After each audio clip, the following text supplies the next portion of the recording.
Hello दोस्तों, इस video पे हम लोग बात करेंगे यहाँ पर क्लास 12 केमिस्ट्री के अंतर्गत आपका जो चैप्टर नंबर 9 है उप सह संयोजन यौगिक यानी कोऑर्डिनेशन कंपाउंड। तो इस चैप्टर से दोस्तों हम लोग बात करेंगे आज IUPAC नामकरण के बारे में। और जैसा कि दोस्तों आप सभी जानते हैं कि बोर्ड एग्जाम में जो IUPAC नामकरण है उप सह संयोजन यौगिक का, वह आपका 5 नंबर के लिए आता है। और जी हाँ दोस्तों, 5 नंबर आज के इस वीडियो पे मैं आपके पक्के कराने वाला हूं।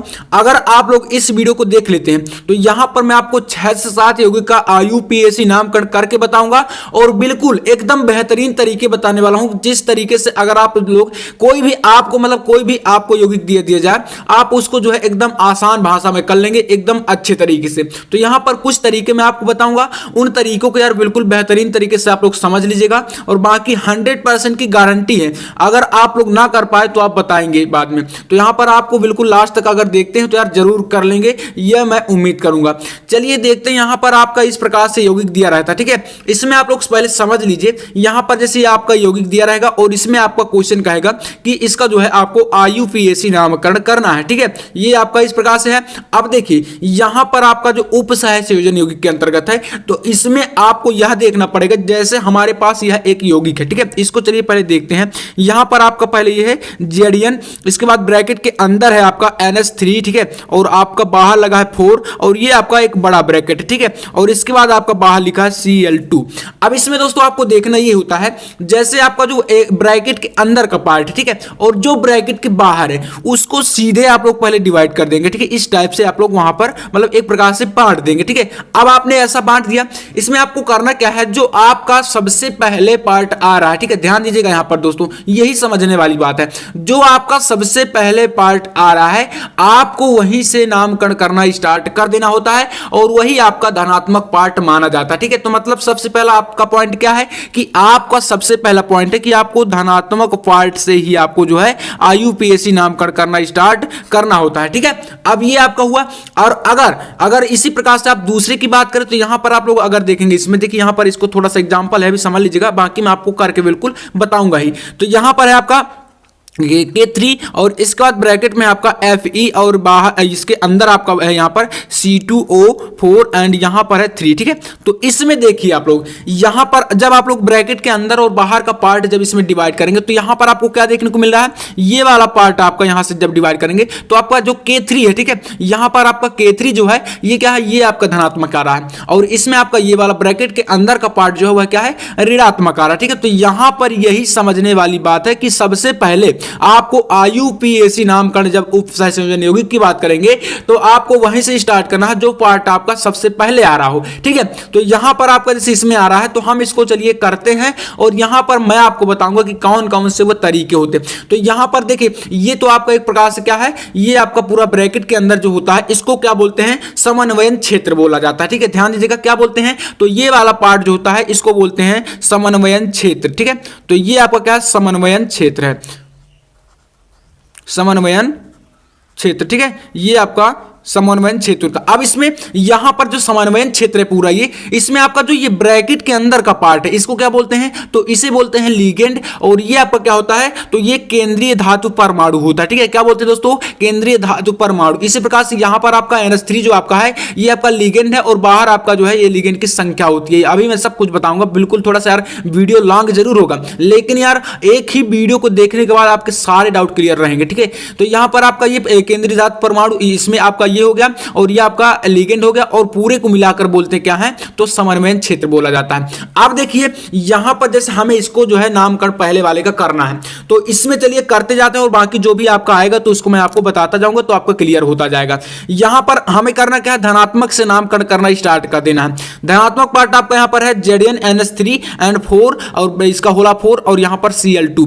तो इसमें क्या करेंगे, आपको सबसे पहले यहां पर लिखना है जो आपका लिगेंड है और उसकी संख्या, ठीक है। जब आप लोग जैसे मतलब धनात्मक पार्ट से जो है स्टार्ट करेंगे और समन्वयन क्षेत्र पहले आता है तो आपको उसमें सबसे पहले जो है यहां पर लिगेंड की संख्या और लिगेंड का नाम लिखा जाता है। तो यहां पर लिगेंड की संख्या आपके यहां 4 लगी है। तो अब दोस्तों यहां पर थोड़ा सा आप लोग समझ लीजिएगा, जैसे अगर आपका यहां पर कुछ भी नहीं लगा यानी कि 1 होता तो क्या बोलते हैं उसको, मोनो बोला जाता है, ठीक है, मोनो। अगर आपका 2 है तो क्या बोलेंगे, वहां पर डाई बोलेंगे, ठीक है, डाई आप सभी ये जानते होंगे। 3 है तो आप क्या बोलेंगे, ट्राई बोलेंगे। एंड अगर 4 है तो आप क्या बोलेंगे, तो 4 को आप लोग टेट्रा बोलते हैं, ठीक है। यहां पर क्या लगा है, 4 लगा, तो मतलब हम यहां पर टेट्रा बोलेंगे। इसी प्रकार से अगर 5 है तो क्या बोलेंगे, 5 को आप लोग पेंटा बोलते हैं। अगर आपका 6 है तो इस प्रकार से हेक्सा, ठीक है। लगभग आपका यहीं तक आता है। तो मान लीजिए आप यहां पर ये चीजें ध्यान रखिएगा कि अगर आपका 1 2 3 जो भी आपका लिगेंड की संख्या है वही आपको यहां पर उपयोग कर देना है, mono, di, tri, tetra, hexa, sorry penta, hexa, ठीक है। तो इस टाइप से इनको उपयोग में लाना होता है। तो यहां पर आप लोग देखिए क्या लगा है, 4 लगा है। 4 को हम लोग क्या लिखते हैं, तो हम लोग 4 को जो है टेट्रा लिखते हैं। तो चलिए हम यहां पर पहले लिखेंगे टेट्रा एंड उसके बाद लिगेंड का नाम लिखेंगे, ठीक है। तो यहां पर लिगेंड की संख्या और उसका फिर नाम, यहां पर यही ट्रिक होती है, ठीक है। तो यहां पर आपका क्या है, 4 तो लिखेंगे टेट्रा, ठीक है। ध्यान दीजिएगा आप दोस्तों, टेट्रा और इसके बाद टेट्रा हमने लिख दिया।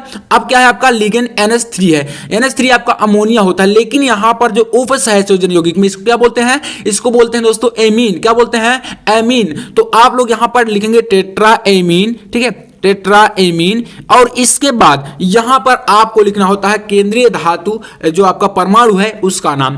तो देखिए यहां पर हमने लिगेंड की संख्या और लिगेंड का नाम लिख दिया टेट्रा एमीन। अब आपका क्या है, जेडियन है। जेडियन को क्या बोलेंगे आप लोग, जिंक बोलते हैं। तो यानी कि आप लोग यहां पर लिखेंगे जिंक, जिंक। अब इसके बाद दोस्तों यहां पर जो ब्रैकेट के अंदर आपको इसकी ऑक्सीकरण संख्या लिखनी होती है, यानी कि जो आपका केंद्रीय धातु परमाणु होता है इसकी लिखनी होती है ऑक्सीकरण संख्या। अब दोस्तों यहां पर आप लोग इसी में कंफ्यूज होंगे कि ऑक्सीकरण संख्या कैसे लिखी जाती है। जैसे मैं बात करूं यहां पर, तो इसकी ऑक्सीकरण संख्या आपकी सेकंड होती है, यानी कि 2। तो मतलब यहां पर आपको रोमन संख्या में लिखना होता है। तो यहां पर हम लोग 2 लिख दिए। अब आप लोग कंफ्यूज होंगे कि ये कैसे लिख दिया गया, तो मैं आपको यहां पर थोड़ा सा करके बता देता हूं, तो समझ लीजिएगा। देखिए यहां पर आपका ये है कि कह रहा है कि आपको यहां पर क्या बताया गया है, यहां पर आपको लिखा गया है कि आपको जेडियन का जो है निकालना है ऑक्सीकरण संख्या, क्योंकि हमने 2 लिख दिया है। तो चलिए यहां पर आपको पहले मैं इसके निकाल के बता देता हूं। यहां पर है NH3 एंड यहां पर 4 और इसका ब्रैकेट के आपको मतलब लगा देना, और यहां पर क्या है Cl2 है। ये आपका यौगिक है, इसके हमें ऑक्सीकरण संख्या निकालना है। तो जिस भी आपको मतलब जैसे यहां पर हमें जेडियन की निकालना है, जो आपका केंद्रीय धातु परमाणु क्या है, जेडियन है। तो हमें जेडियन की निकालना है, तो हम क्या करेंगे, इसको यक्ष मान लेंगे, ठीक है। जिसके हमें निकालना है उसको हमने क्या मानेंगे, यक्ष मान लेंगे। तो हम लोग जब इसको यक्ष मानेंगे तो ये हमारा यक्ष हो जाएगा। अब इसके बाद यहां पर आपको इसमें प्लस लगाना है। अब जो आपका यहां पर NH3 है ये क्या है, लिगेंड है दोस्तों।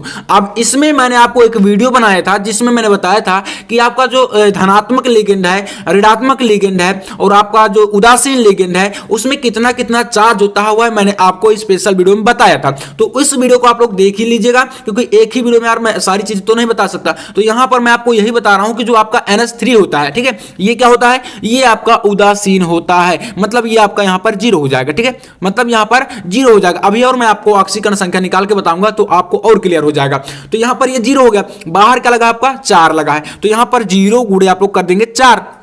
अब ब्रैकेट के बाहर क्या है आपका, यहां पर Cl2 है, तो इसमें आप लोग यहां पर फिर माइनस लगाएंगे। Cl क्या है आपका, यहां पर 1 होता है इसका, ठीक है, इसका आपका 1 होता है, और ये आपका बाहर यहां पर 2 है, यानी कि Cl2 है, तो इसमें आप लोग 2 कर देंगे, बराबर में आपका 0 रहेगा, ठीक है। इतना आप लोग कर दिए, समझ में आ गया होगा आपको जो है। अब देखिए यहां पर x और इसका देखिए यहां पर आपका ये पूरा हो जाएगा 0, यानी कि 4 गुणे 0 तो आपका 0, और यहां पर माइनस, और ये आपका क्या हो गया 1 गुणे 2 यानी कि -2। तो इस प्रकार से 0 हुआ, और यहां पर आपका जो x की वैल्यू आएगी वह 2 आ जाएगी, ठीक है। आप लोग इसको निकाल सकते हैं, यानी x इक्वल टू 0 हो जाएगा, सॉरी 2 हो जाएगा। अब यहां पर x की वैल्यू 2 आ गई, तो मतलब यहां पर x की वैल्यू 2 आई है, तो यानी कि जेडियन का जो ऑक्सीकरण संख्या है, हमें क्या निकालना था, ऑक्सीकरण संख्या नहीं ऑक्सीडेशन नंबर। तो ऑक्सीकरण संख्या हमारी क्या आ गई, 2 आ गई। अब दोस्तों ऑक्सीकरण संख्या आपको इसी प्रकार से निकालना है। एक स्पेशल वीडियो मैंने आपको बनाया है ऑक्सीकरण संख्या कैसे निकालते हैं, अगर आप उसको जो है देख लेते हैं तो बिल्कुल क्लियर हो जाएगा। तो आप लोग का 2 आ गया, तो 2 को हमें 2 इस प्रकार से तो लिखना होता है, मतलब रोमन संख्या में लिखना होता है, तो इसलिए हम लोग लिख दिए कि टेट्राएमीन जिंक सेकेंड। अब यहां पर आपको जो यहां पर Cl है, ठीक, Cl2, इसको आपको कुछ नहीं करना, इसमें डायरेक्टली आपको क्लोराइड कर देना है, क्योंकि यह क्लोराइड होता है, तो यहां पर आपका हो जाएगा क्लोराइड, ठीक है। तो ये आप लोग यार समझ गए होंगे, काफी सिंपल है। अब इसके बाद दूसरे को करते हैं, तो इसमें जो आपका डाउट होगा, यानी कि जितने भी करेंगे तो आपको बिल्कुल क्लियर हो ही जाएगा, ठीक है। यहां पर कह रहा है K3 और FeC2O5, ठीक है, C2O4 एंड यहां पर आपका होल ऑफ 3 है, ठीक है, ब्रैकेट के अंदर ये वाला पार्ट है। तो इसमें दोस्तों देखिए यहां पर मैंने आपको क्या बताया कि जो आपका दूसरा वाला यौगिक है, दूसरा वाला जो यौगिक है, इसमें क्या है आपका यहां पर जब आप डिवाइड करेंगे तो जो K3 है ये आपका धनायन पर रहा है, तो हम लोग यहां से नामकरण करना स्टार्ट करेंगे। मतलब यहां पर K क्या है आपका, यहां पर ये पोटेशियम है और हमें 3 से मतलब नहीं है, हमें सिर्फ इसको जो है लिखना क्या है, पोटेशियम ही लिखना है। आपका 3 रहे चाहे 4 रहे कुछ भी रहे इससे मतलब नहीं है, मात्र आपको यहां पर पोटेशियम ही लिखना है। तो चलिए इसको लिखते हैं यहां पर पोटेशियम, ठीक है। यहां पर इसका ये आपका IUPAC नामकरण है पोटेशियम। एंड इसके बाद अब आपका आएगा क्या, ऋणात्मक वाला पार्ट का नंबर, क्योंकि हमने यहां पर शुरुआत में क्या हमने इसको किया था, जो आपका पूरा का पूरा मतलब क्या था, समन्वयन क्षेत्र था। लेकिन इस बार जो समन्वयन क्षेत्र है वह ऋणात्मक पार्ट में आ गया। तब आपको क्या करना है, तो यहां पर K3 का आपने पोटेशियम लिख दिया। अब इसके बाद जब इसका नामकरण करना स्टार्ट करेंगे, क्योंकि ऋणात्मक पार्ट आपका इस बार क्या पड़ रहा है, ये वाला पार्ट आपका ऋणात्मक में आ रहा है, तो इसमें आप लोग यहां पर क्या करेंगे, वही सेम चीज आपको अपनाना है। यहां पर थोड़ा सा चेंज बस होगा। यहां पर इसमें क्या किए थे, जब इसका ब्रैकेट के अंदर समन्वयन क्षेत्र का हम IUPAC नामकरण कर रहे थे, तो उसमें सबसे पहले लिगेंड की संख्या और लिगेंड का नाम लिखे थे, टेट्राएमीन था। तो यहां पर आप लोग क्या करेंगे, इसमें भी आपको लिगेंड की संख्या और उसका लिगेंड का जो नाम है वह लिखना है। तो देखिए यहां पर लिगेंड की संख्या क्या है, 3 है। 3 को हम लोग क्या करते हैं, तो हम लोग ट्राई लिखते हैं। तो हम लोग क्या करेंगे, पोटेशियम के बाद लिखेंगे ट्राई, ठीक है, ट्राई। अब देखिए पोटेशियम इसके बाद ट्राई कर दिए। अब देखिए यहां पर क्या करेंगे, लिगेंड आपका क्या है, तो C2O4 है। इसको क्या बोलते हैं दोस्तों, तो ये लिगेंड का नाम होता है। देखिए लिगेंड को आप लोग तैयार कर लीजिएगा, क्योंकि इसके बगैर तो आप कर नहीं सकते। तो यहां पर आपको जो है इसको बोलते हैं ऑक्सीलेटो, ठीक है, ऑक्सीलेटो, ऑक्सीलेटो इसको बोलते हैं। तो यहां पर हो जाएगा ट्राई ऑक्सीलेटो। अब देखिए ये हमारा हो गया ट्राई ऑक्सीलेटो। अब हमारा क्या बचा, तो हमारा बचा यहां पर केंद्रीय धातु परमाणु, जो कि आपका है आयरन, ठीक है, यानी Fe है। तो देखिए इसमें आप लोग यहां पर थोड़ा सा यार चेंज करेंगे, ठीक है, थोड़ा सा यहां पर चेंज होता है, तो इसको यार सुन लीजिए। अगर आपका जो केंद्रीय धातु परमाणु है, क्या केंद्रीय धातु परमाणु जो है वह अगर आपका ऋणात्मक पार्ट में आता है, ठीक है, थोड़ा समझिएगा। अगर यहां पर आपका अगर केंद्रीय धातु, ठीक है, केंद्रीय धातु परमाणु, केंद्रीय धातु परमाणु, ठीक है, अगर आपका जो केंद्रीय धातु परमाणु है वह आपका नेगेटिव में आता है, यानी कि आपका ऋणात्मक पार्ट में आता है, ठीक है, जो समन्वयन क्षेत्र है वह ऋणात्मक में है, तो आपका जो केंद्रीय धातु परमाणु होगा उसमें आपका बाद में क्या जुड़ जाता है, 8 जुड़ जाता है, ठीक है, यानी अनुलग्न में आपका 8 जुड़ जाता है। आपने देखा होगा अनुलग्न और पूर्व लग्न, ठीक है। तो यहां पर आप लोग मान कर चलिए कि आपको बाद में उसमें जो है 8 शब्द को जोड़ देना है। जैसे यहां पर Fe है, इसका फेरस होता है, लेकिन इसमें आप लोग यहां पर क्या करेंगे, ऋणात्मक में आ रहा है, तो आप लोग इसको कर देंगे फेरेट, ठीक है। तो यहां पर आप लोग फेरेट कर देंगे, फेरेट, ठीक है। तो ये आपका हो जाएगा फेरेट, ठीक है। अब इसमें देखिए यहां पर हमारा ये फेरेट हो गया। तो चलिए इसको क्या करेंगे, ऑक्सीलेटो कर दिए। अब इसके बाद आपको कर देना है फेरेट, तो यहां पर लिख देते हैं इसके नीचे। तो यहां पर आपका हो जाएगा फेरेट, और इसमें आपको फिर से इसकी ऑक्सीकरण संख्या लिखनी है, जिस प्रकार से हमने पहले वाले का लिखा था। तो सेम आपका वही प्रोसेस है। तो यहां पर चलिए मैं इसका भी थोड़ा सा यहां पर आपको बता देता हूं कि जो आपको मतलब इसकी ऑक्सीकरण संख्या है वो तो रोमन संख्या में लिखी जाती है, मतलब आप सभी जानते हैं, ठीक है। तो यहां पर आपको करना क्या है, इसमें ऑक्सीकरण संख्या कैसे निकालना है वह एक बार फिर से देख लीजिए, ताकि यार कंफ्यूजन आपको बिल्कुल भी ना रहे। मेरी पूरी कोशिश रहती है कि आपको बिल्कुल क्लियर ही रहे। तो हमें निकालना किसका है, यहां पर हमें Fe का निकालना है। तो हम लोग पहले करेंगे क्या, जो हमारे पास दिया गया है उसको हम लोग पहले लिखेंगे। तो हमारे पास क्या है, यहां पर K3 है, ठीक है। तो यहां पर हम लोग करेंगे इसको, यहां पर 3 है, यानी कि 3 है तो आपका 3 रहेगा, इसका 1 होता है K का, तो यहां पर ये कुल मिलाकर 3 हो जाएगा। अब देखिए इसमें आपको Fe की निकालना है, तो इसमें क्या करेंगे, यहां पर प्लस लगाएंगे, और इसके बाद आपको जिसकी निकालना है उसको क्या करते हैं, यक्स लिखते हैं। अब देखिए यहां पर इसका आता है, तो यहां पर आपका 3 तो हो गया लिगेंड की संख्या, लेकिन ये आपको ये पता होना चाहिए दोस्तों कि जो आपका C2O4 है ये आपका धनात्मक लिगेंड है, इसमें 2 नेगेटिव है, 1 नेगेटिव है, यानी कि या उदासीन है, ये चीजें आपको पता होनी चाहिए। तो देखिए मैं आपको बता दूं, जो आपका C2O4 होता है ये क्या होता है, यह दोस्तों आपका 2 नेगेटिव होता है। क्या होता है, 2 नेगेटिव। तो यहां पर 2 नेगेटिव हो गया। एंड इसके बाद यहां पर आपका क्या होता है, देखिए इसमें आपका ये 3 बाहर लगा है, तो इसमें आप लोग क्या करेंगे, 3 को आप लोग यहां पर बाहर उसी प्रकार से आप लगा देंगे। तो जब आप लोग इसमें जो है 3 को लगाएंगे तो यहां पर आपका देखिए क्या हो जाएगा, ये आपका 3 लगा, तो यानी कि आपका इसमें गुणे में 3 हो जाएगा। अब देखिए इसके बाद क्या होगा, और इक्वल में आपका क्या रहेगा, कुछ भी नहीं, तो यानी कि आप लोग जीरो कर देंगे। अब देखिए यहाँ पर 3 और ये आपका x और ये आपका 2 × 3 यानी कि -6 यानी ये आपका 0। इसके बाद आपका यहाँ पर देखिए ये -6 और ये आपका +3 है, तो यहाँ पर x -3 बचेगा। ठीक है, x -3 यानी कि आपका जो x का मान आएगा वह आपका 3 आ जाएगा। मतलब इसकी जो आंशिक संख्या हमारी आ गई वह कितनी आई, 3 आई। तो मतलब 3 को हम लोग क्या करेंगे, यहाँ पर रोमन संख्या में लिखेंगे, तो यहाँ पर थर्ड कर देंगे। इस टाइप से यह आपका हो जाएगा थर्ड। अब पोटेशियम ट्राईऑक्सलेटोफेरेट थर्ड, यही आपका क्या है, इसका IUPAC नामकरण। तो इसमें आप लोग समझ भी गए होंगे यार, काफी सिंपल है। इसके बाद यहां पर एक और देखते हैं, नेक्स्ट क्या कह रहा है कि आपका CU यानी कि इसमें आपका ये वाला पार्ट फिर से धनात्मक आ गया। तो फिर से इसी से आप लोग स्टार्ट करेंगे, ऋणात्मक तो आपको करना नहीं है। तो धनात्मक में जब स्टार्ट करेंगे तो देखिए क्या होगा, यहां पर इसमें लिगेंड की संख्या और उसका नाम, फिर इसके बाद आपको यहां पर इसका केंद्रीय धातु परमाणु और उसका जो है ऑक्सीकरण संख्या, और फिर बाद में आपको इसको लिखना है। तो इसमें देखिए क्या होगा, यहां पर CO पहले आ रहा है। ठीक है, तो CO जब आपका पहले आ रहा है तो इसमें क्या करेंगे, यहां पर पहले इसको लिखेंगे हेक्सा, क्योंकि यहां पर 6 आ रहा है और 6 को हम लोग क्या लिखते हैं, हेक्सा लिखते हैं। तो यहां पर आपका हो जाएगा हेक्सा। ठीक है, हेक्सा। और इसके बाद यहां पर ये NH3 होता है, तो इसको क्या बोलते हैं, एमीन बोलते हैं। मैं आपको पहले ही बता चुका हूं, यहां पर फर्स्ट में आपको एमीन, ये आपका यहां पर अमोनिया तो होगा नहीं, तो इसका हो जाएगा एमीन। ठीक है, एमीन, हेक्सा एमीन। अब इसके बाद यहां पर आपको लिखना है कोबाल्ट, क्योंकि देखिए यहां पर ये धनात्मक पार्ट में है तो इसको कोबाल्टेट नहीं लिखेंगे। अगर यही पार्ट आपका यहां पर ऋणात्मक में होता तो हम लोग यहां पर जैसे 8 लगाए थे तो यहां पर कोबाल्टेट हो जाता, लेकिन यह धनात्मक में है तो इसलिए यहां पर आपका कोबाल्ट ही रहेगा।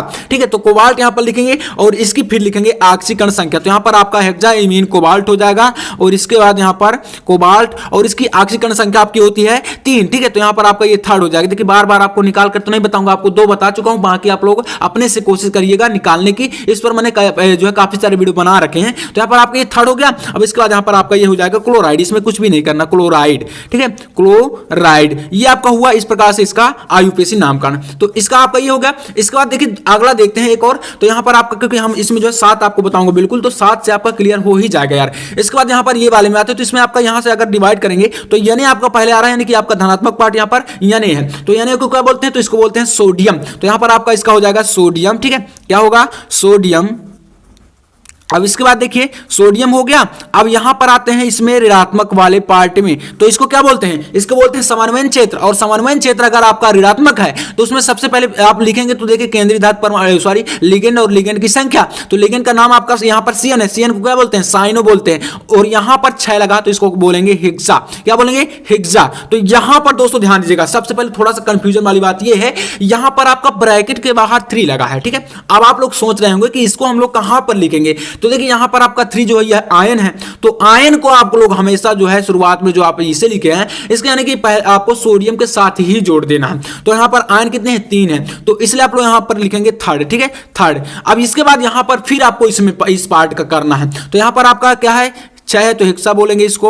अब इसके बाद देखिए हेक्सा हो गया, तो यहां पर क्या है, साइनो है, यानी कि आपका CN जो होता है वह क्या है, साइनो होता है। साइनो बोलते हैं इसको, लिगेंड का नाम आपका साइनो होता है। अब इसके बाद यहां पर Ag है। ठीक है, Ag है, Ag को क्या बोलते हैं, अर्जेंटेट बोलेंगे यहां पर, क्योंकि दोस्तों यहां पर ये ऋणात्मक पार्ट में और यहां पर आपको 8 जोड़ना पड़ेगा, तो इसलिए आपका ये क्या हो जाएगा, अर्जेंटेट। ठीक है, अर्जेंटेट। और फिर आपका इसका जो है ऑक्सीकरण संख्या फिर से लिख देना, तो यहां पर इसकी ऑक्सीकरण संख्या जो है फर्स्ट हो जाएगी। ठीक है, तो ये आपका हो गया इसका, यानी sodium third cyano argentate first. तो यानी कि आपका ये 3 जो हमने यहां पर लगाया, ये आपका थर्ड जो है इसका आयन है और इसकी जो है यह ऑक्सीकरण संख्या है।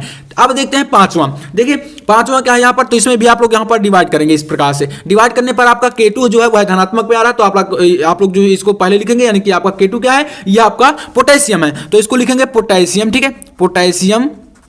इसके बाद देखिए पोटेशियम लिख दिया हम लोग। अब यहां पर आप लोग क्या करेंगे, ऋणात्मक पार्ट में आएंगे। ऋणात्मक में सबसे पहले आपको लिगेंड की संख्या और उसका नाम लिखना है। लिगेंड की संख्या कितनी है, 4 है। 4 को हम लोग क्या बोलते हैं, टेट्रा बोलते हैं, तो ये आपका होगा टेट्रा।